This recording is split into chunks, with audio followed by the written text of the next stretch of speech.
여러분은 복음을 사랑하십니까? 복음을 사랑하시기를 주의 이름으로 축원합니다. 구원을 받은 사람들은 복음을 사랑하도록 되어 있습니다. 복음을 사랑한다는 것, 구원받은 증거로서 복음이 내 안에 있을 때 이러한 현상이 생깁니다. 성경에 보면 하나님이 택한 백성을 구원하는 이 이야기의 틀이 있습니다. 예를 들면 애굽에 내려가서 종살이를 하다가 하나님이 그들을 불러서 하나님 앞으로 인도하시고 그 과정 속에 여러 가지 불순종의 모습들이 있지만 하나님께서 결국은 그 앞으로 불러주시는 그러한 구원의 대서사시와 같은 그런 내용들이 성경에 있게 됩니다. 근데 우리가 구원을 받게 되면요, 그래서 복음을 사랑하게 되면 그 이야기들이 내 마음속에 쏙 들어옵니다. 그 얘기들이 마치 내 얘기처럼 잘 반응이 되는 거죠. 우리 안에 구원의 복음이 있다면, 정말 우리 안에 복음이 있다면 하나님이 우리를 구원하신 그 틀, 그 이야기, 대서사시들은 너무나 친숙한 나의 마음속에 남아있는, 내가 반응하도록 되어 있는 그런 말씀이라는 것이죠. 오늘이 그런 복음의 이야기입니다. 우리가 전에는 허물과 죄로 죽었답니다. 그런데 예수 그리스도 안에서 우리가 다시 살아났답니다. 여러분, 이 말이 우리의 마음을 뛰게 하고 감동하게 하는, 우리의 안에 남아서 작동하는 복음인데, 오늘 그렇게 여러분에게 다시 한번 작동하기를 주의 이름으로 축원합니다. 1절을 보시면 그는 허물과 죄로 죽었던 너희를 살리셨도다, 복음이 선포되고요. 5절로 가게 되면 허물로 죽은 우리를 그리스도와 함께 살리셨고, 괄호 시작됩니다. 너희는 은혜로 구원을 받은 것이라 괄호 닫고, 6절 또 함께 일으키사 그리스도 예수 안에서 함께 하늘에 앉히시니 선포합니다. 그리고 8절, 오늘 본문 바깥이지만 8절을 보시면 이 모든 것이 은혜에 의한 것이다 라고 말씀하시면서 이것은 너희에게서 난 것이 아니요 하나님의 무엇이라? 선물이라. 복음의 굵직한 이 이야기들을 선포해 주고 있습니다. 오늘 이 복음은 첫 번째 우리가 죽었던 상태, 옛사람의 상태에 있었던 이야기를 가르쳐주고, 그 다음 우리가 어떻게 살게 되었는가에 대한 이야기를 선포합니다. 오늘 이 말씀의 가장 중요한 특징은 무엇이냐면 허물과 죄로 우리가 죽었다. 여러분, 이거 잘 인정하실 수 있기를 바랍니다. 이게 복음이 있는 사람들입니다. 복음이 있는 사람들은요, 내가 허물과 죄로 죽었다는 것을 잘 알고 있습니다. 그리고 그것을 분명하게 인정합니다. 그래서 그 다음에 부어주시는 하나님이 하신 일, 그 은혜에 대해서도 그것이 무엇인지를 더 잘 알게 되며 어떻게 살아 반응해야 될지도 알게 되는 것이 복음을 가진 사람들의 모습이죠. 오늘 본문의 중요한 특징이라고 할 수 있는 것은 허물과 죄로 죽었던 것은 우리가 고백하고 알고 있는 반대, 허물과 죄로 죽었던 우리의 모습이 어떤 것인지 매우 적나라하게 가르쳐주고 있다는 것입니다. 오늘은 이 부분을 우리가 알아야 하는 것이죠. 자, 허물 뭐고 죄는 뭔가 간단히만 정리합니다. 허물은 구체적이며 개별적인 죄의 행위를 말하고, 죄는 총체적인 인간의 악한 성향을 가리킵니다.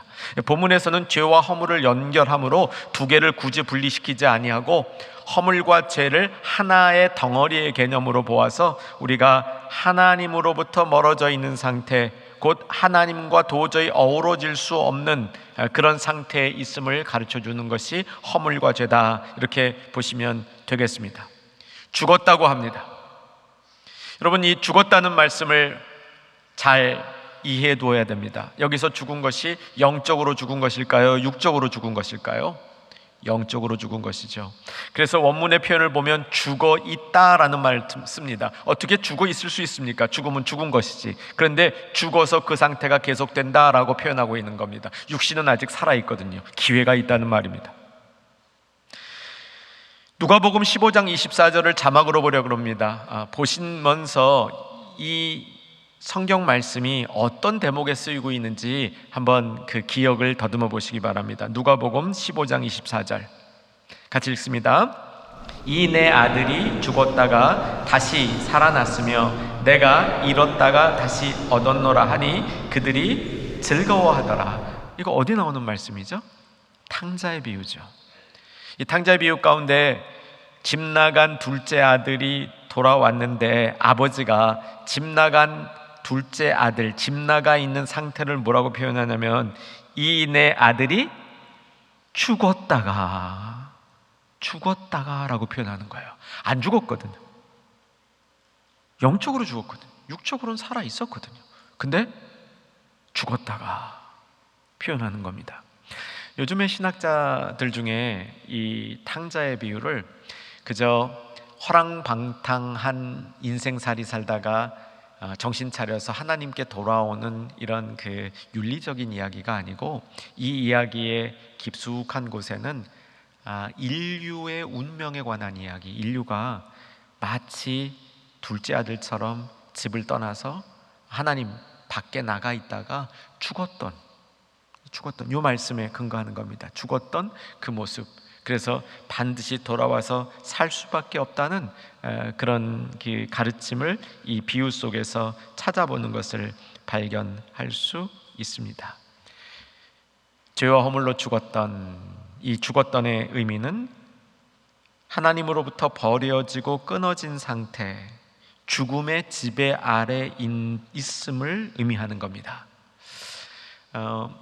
전에 제가 섬기던 교회에서 믿음이 꽤 좋은 두 분이 서로 이 신앙생활에 관해서 꽤 격한 논쟁을 했습니다. 한 분은 죄로 죽었다 이러고요, 한 분은 죄로 죽을 수밖에 없다 이러는 거예요. 그래서 서로 옳다고 이 논쟁하는 겁니다. 제가 뭐라고 답했겠습니까? 다 옳다 그랬습니다. 여러분, 우리는 죄로 인해서 죽었기도 했고요, 죽을 수밖에 없기도 한 겁니다. 이 오늘의 말씀의 원리를 찾으면, 영적인 죽음의 원리를 생각해 보면 이 두 가지가 다 가능하다는 것을 알게 되는 것이죠. 우리는 죄와 허물로 철저히 죽었습니다. 그런데 살 기회가 있는데, 살 기회가 있음에도 불구하고 정상적인 상태로는 돌아올 것 같지 않은, 그렇기 때문에 죽을 수밖에 없는, 이렇게 표현하는 겁니다. 영적 죽음의 모습을 단적으로 표현하는 거죠. 그래서 오늘 본문을 쭉 읽다 보면 2장 1절에서 그는 허물과 죄로 죽었던 너희를 살리셨도다 했는데, 허물과 죄로 죽었던 상태가 얼마나 심각한지를 2절에서 보여주면서 이거 오늘 꼭 배우셔야 되고요, 그 다음에 3절에 가니까 결론이 뭐냐면 본질상 진노의 자녀였다, 죽을 수밖에 없다, 이렇게 선포하는 겁니다. 지금 영적으로 죽어 있는데, 영적으로 죽어 있는 것을 지배하는 세력이 엄청나게 강한 세력이기 때문에 그 세력을 벗어나지 못하면 죽을 수밖에 없다, 이렇게 설명하고 있는 겁니다. 자, 그래서 오늘 말씀의 중요한 부분이 죄와 허물로 죽었던 사람들을 지배하고 있는 그 힘이 무엇인가, 이걸 파악하는 겁니다. 2절이죠. 자, 2절 집중합니다. 암송하셨으면 좋겠는데 한번 읽고 암송할 수 있을 집중력으로 2절 우리가 다가갑니다. 읽겠습니다. 그때 너희는 그 가운데서 행하여 이 세상 풍조를 따르고 공중의 권세 잡은 자를 따랐으니 곧 지금 불순종의 아들들 가운데 역사하는 영이라. 그 가운데서라는 것은 허물과 죄 가운데서 막 살아가는 겁니다. 여기서 이 행하여 그 뒤에 따라, 이것은 부적절한 목적과 기준을 세우고 그것을 맹종하며 추종하는 그런 삶의 모습인데, 기필코 망할 수밖에 없는 그런 길로 이렇게 다름질쳐가는 모습을 표현하는 것이죠. 자, 중요한 것은 두 가지입니다. 뭐를 따랐습니까? 이 세상 풍조. 또 하나 뭡니까? 공중의 권세 잡은 자. 두 가지입니다. 입력 되셨습니까? 이제 저와 함께 따라 하실 때 이 두 가지가 우리의 오랜 기억 속에 자리해서 이것들을 물리칠 수 있는 힘이 생기기를 주 안에서 소망합니다. 자, 같이 하십시다. 이 세상의 풍조, 공중의 권세 잡은 자, 이거 따르면 안 되는 겁니다. 따르지 말자고 우리가 얘기했던 겁니다. 이거 뭔가 이제 간단히 살펴봅니다. 이 세상의 풍조에서 이 세상이라는 말은 뭐 헬라어로는 코스모스입니다. 아마 좀 아시는 분도 있으리라 생각이 들고요. 이 코스모스라는 것은 창조된 물질 세계인데 늘 나쁜 것은 아닙니다. 본문에서는 나쁘게 쓰이고 있습니다. 사탄이 지배하고 있는 영역이라는 말이죠. 바꿔 얘기하면 하나님의 윤리 시스템이 잘 작동되지 않고 있는 공간이라고 말할 수 있겠습니다. 인간의 타락 때문에 이 세상에는 참된 하나님의 형상이 파괴되었습니다. 하나님의 형상이 파괴되고 하나님의 자녀들이 그 안에서 속고 있는 공간, 이것을 여기서 말하는 세상인데요. 더 중요한 것은 풍조라는 말입니다.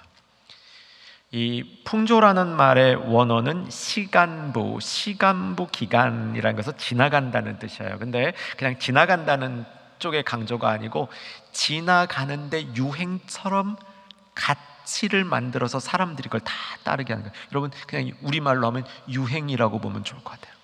우리나라 사람들이요, 다른 어느 민족보다도 유행을 잘 따르는 민족입니다. 이 우리나라는 뭐 하나가 히트치면요 다 따라한대요. 제 말이 아니고 외국의 사회학자가 하는 말을 귀담아 들었던 겁니다.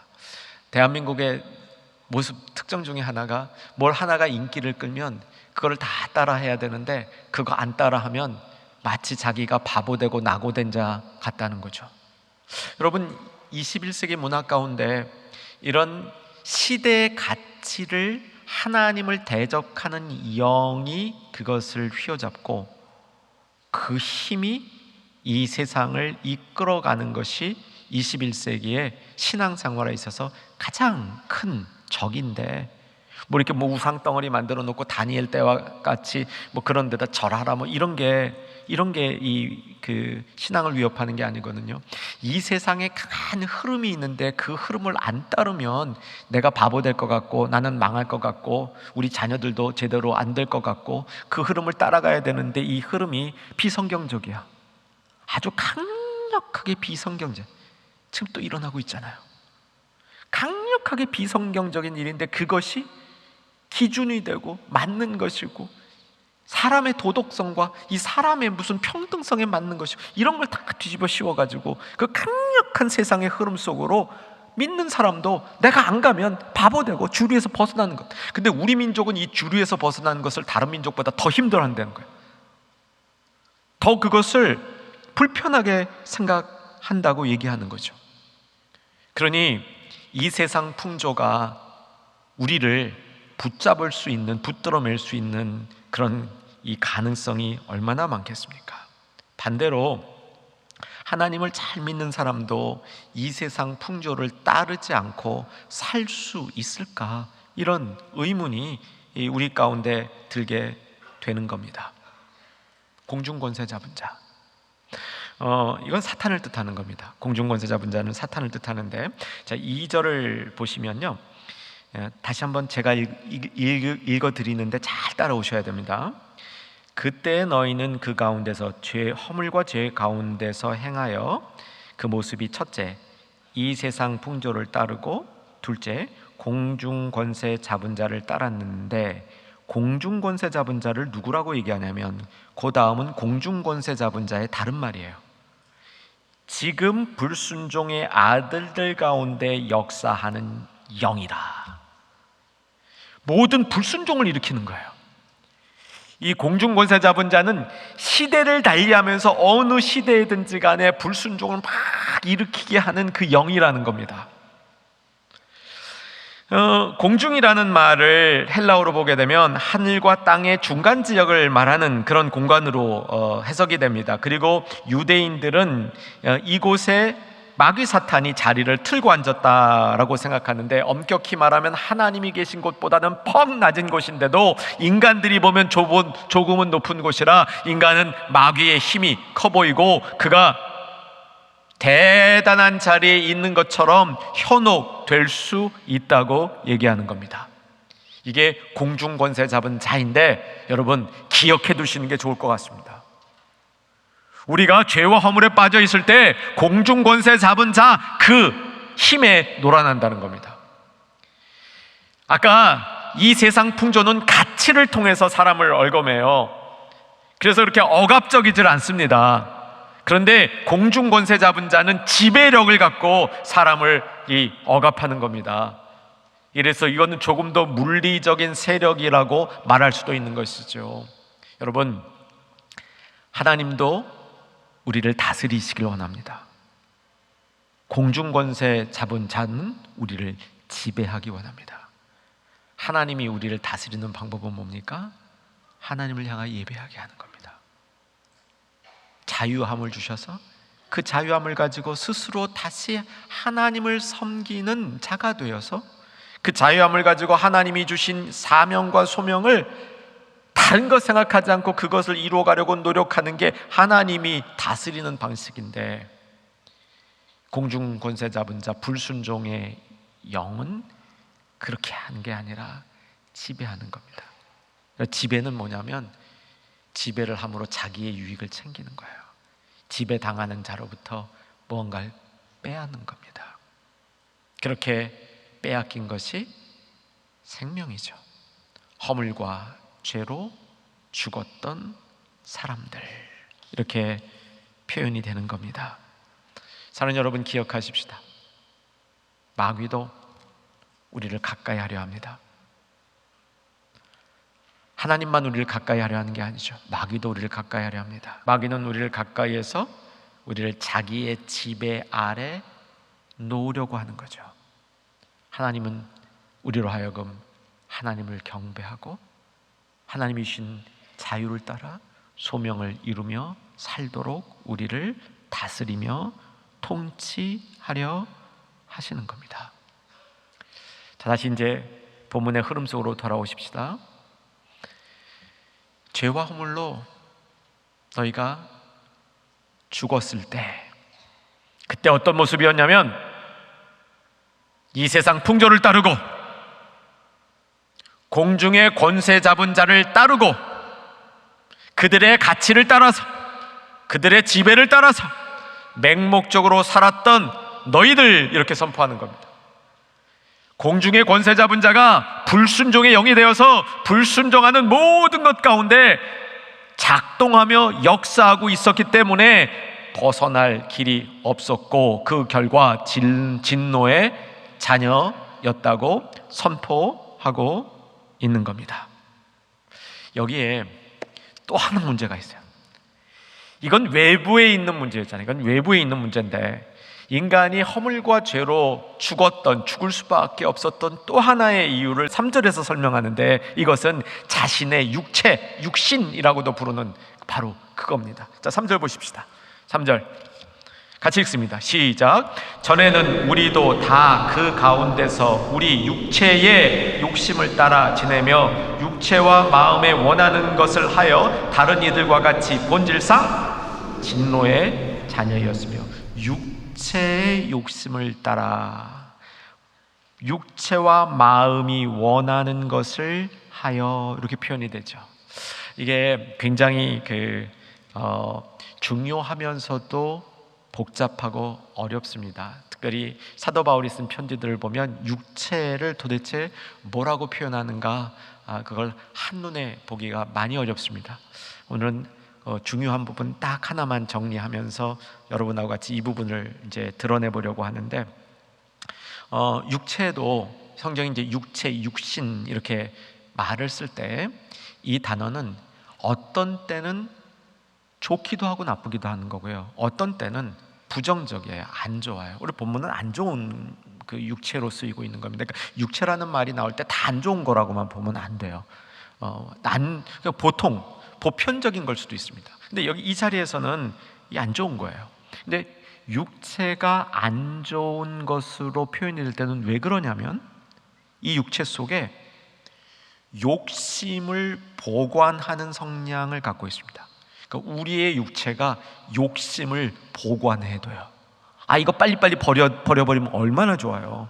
그런데 욕심을 우리 육체가 이렇게 감싸고 보관해버리기 때문에 내가 욕심을 버리려고 해도 내 영이 깨어 있을 때 오늘같이 은혜 받아서 욕심 버리려고 결단을 해도 내 육체가 욕심의 일부를 보관하고 있다가 그 언젠가 또 그 욕심 부리게 만든다는 거예요. 이거 이제 벗어난다는 것은 주님 앞에 갈 때나 벗어날 수 있다고 성경이 얘기하는 겁니다. 이걸 이제 성령으로 채워서 성령의 충만함을 받아서 이 육체가 욕심을 부리지 못하도록 우리를 가꾸어 가야 된다라고 얘기를 하고 있는 겁니다. 육체는 스폰지와 같아서 그 스폰지가 물을 흡수하여서 쭉 보유하고 있듯이 우리 안에 있는 타락한 인성이 이 육체 속에 둥지를 틀고 그 육체 안에 머물러 있도록 그렇게 한다는 겁니다. 이게 육체가 죄로 물들면은요, 그 죄로 그 육체를 다스리던 사탄이 떠나가도 육체는 알아서 죄를 진. 참, 이 정도 되면 우리 곤고한 영혼이 되는 겁니다. 사단이 일하지 않아도 우리 육체가 알아서 다 스스로 유혹을 받고 스스로 죄를 짓고 그 가운데 머물러 있는 것을 즐기고 편하게 생각하면 뭐예요? 허물과 죄로 죽었던 그런 상태에 빠지게 되는 겁니다. 한 번 더 요약해 드립니다. 오늘 본문 1절, 2절, 3절은 우리가 허물과 죄로 죽어 있는 그 모습이 그냥 단순하게 허물과 죄로 죽었다라고 알려주는 것이 아니라 얼마나 강한 세력에 얽매여 있느냐를 하나씩 하나씩 보여주는 겁니다. 요약하면 이 세상 풍조, 이 세상의 가치를 맹목적으로 따르고 있고, 공중권세 잡은 자 불순종의 영 그의 지배 아래 있고, 내 안에 있는 육체는 욕심과 타락한 본성을 그대로 담고 있어서 언제든지 그것이 다시 되살아날 수 있는 여건을 만들어주고 있어서 우리는 혼자 힘으로는 살 수 없는 상태에 있었다라고 설명하는 겁니다. 자, 그런데 오늘의 본문에는 이런 과거의 엄청난 옛사람의 모습에 있을 때 그 때에서 우리가 다시 살게 되었다는 이 부분을 강조하고 있습니다. 5절이죠. 자, 5절 한번 보시기 바랍니다. 자, 5절 같이 한번 읽겠습니다. 시작. 허물로 죽은 우리를 그리스도와 함께 살리셨고 너희는 은혜로 구원을 받은 것이라. 함께 살리셨다, 이 부분을 강조하고 있습니다. 자, 여러분, 구원의 이야기는요, 우리가 죽었다는 것에 있습니다. 그런데 그 죽었다는 것으로 끝나지 않지 않습니까? 하나님이 다시 살리셨다는 거죠. 여러분, 죽었던 우리의 모습도 잘 알아야 됩니다.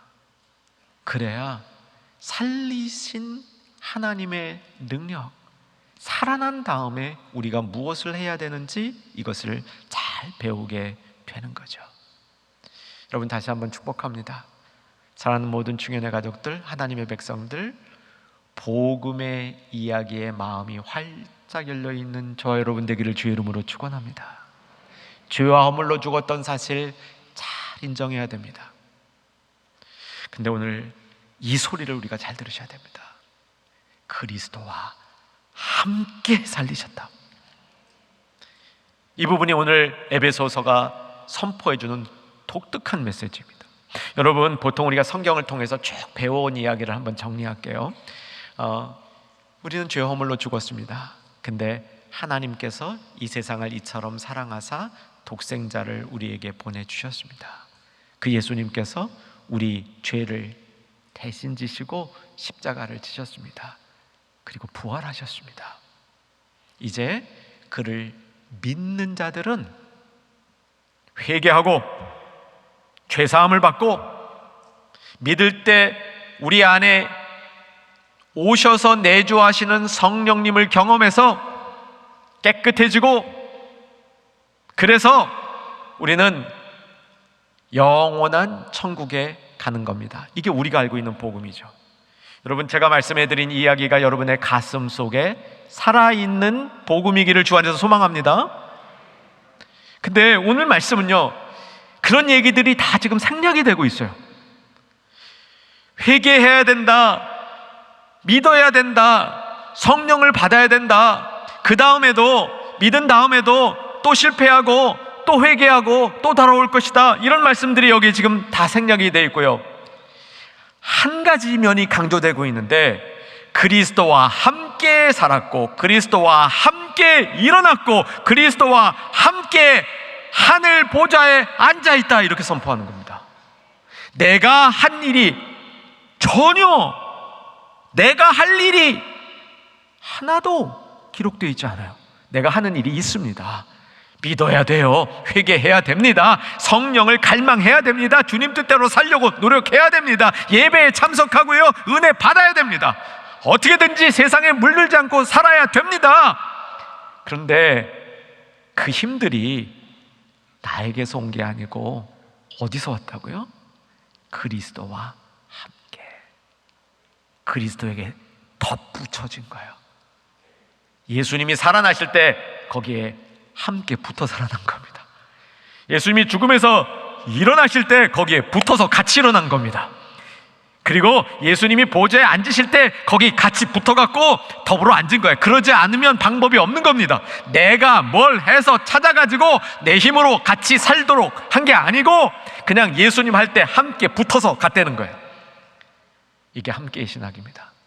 여러분, 예수님과 함께 붙어 계시기를 주 안에서 소망합니다. 이게 본문이 말하는 살 길이에요. 왠지 지금부터 설명해 드립니다. 에베소서 2장 1절에서 3절까지는 엄청난 힘이 사람들을 붙들고 있다는 거죠. 죄와 허물로 죽었다. 엄청난 힘이.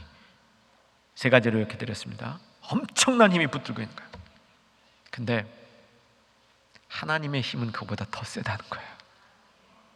하나님은 그 힘은 더 세기 때문에 그 하나님의 힘이 작동할 때 예수님 그리스도와 함께 살리셨고, 그 힘이 작동할 때 함께 일으키셨고, 그 힘이 작동할 때 함께 하늘에 앉으셨다는 거예요.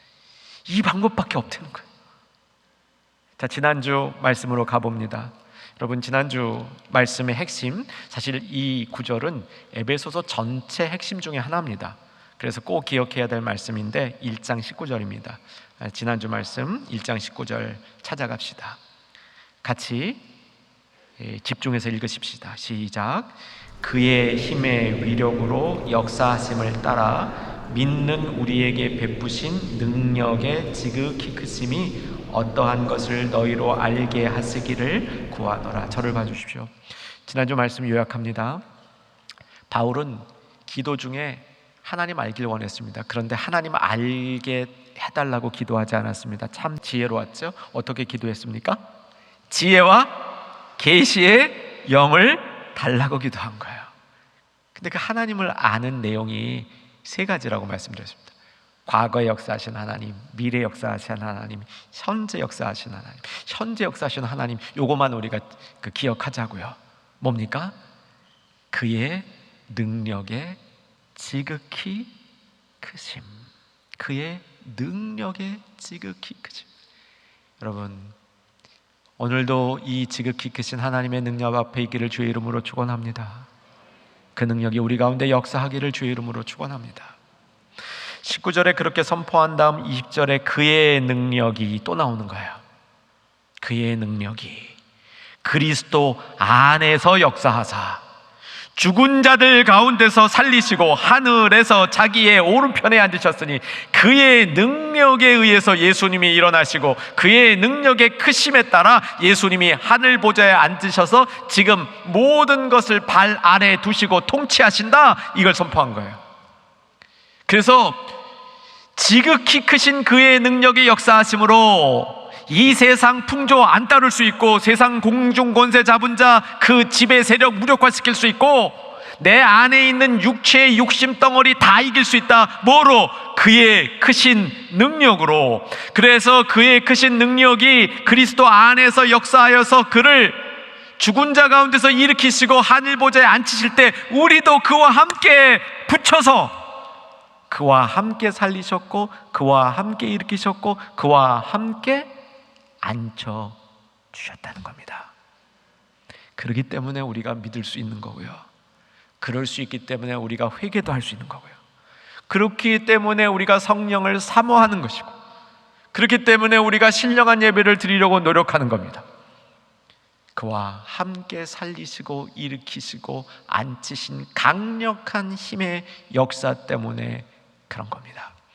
이 모든 것을 오늘 본문에서 그 강력한 능력의 하나님 이 모든 것을 바울은 5절에 다른 단어 하나로 표현하고 있는데 5절 괄호 속이에요. 너희는 은혜로. 하나님의 능력이 역사했던 모든 것들을 다른 각도에서 얘기하니까 그의 은혜로 이렇게 정돈이 된 겁니다. 사랑하는 여러분, 하나님의 은혜가 얼마나 큰지, 근데 그 은혜 안에서 정말 크신 하나님의 능력을 우리가 알고 경험하기를 바랍니다. 사망에서 예수님을 일으키시고 모든 것을 다스리는 보좌 위에 앉히신 그 능력이 그리스도와 함께 우리를 살리셨고 우리를 일으키셨고 우리를 보좌 위에 앉히셨도다. 여러분, 이 말씀이 우리에게 살아있고 능력 있는 생명의 선포가 되기를 주의 이름으로 축원합니다.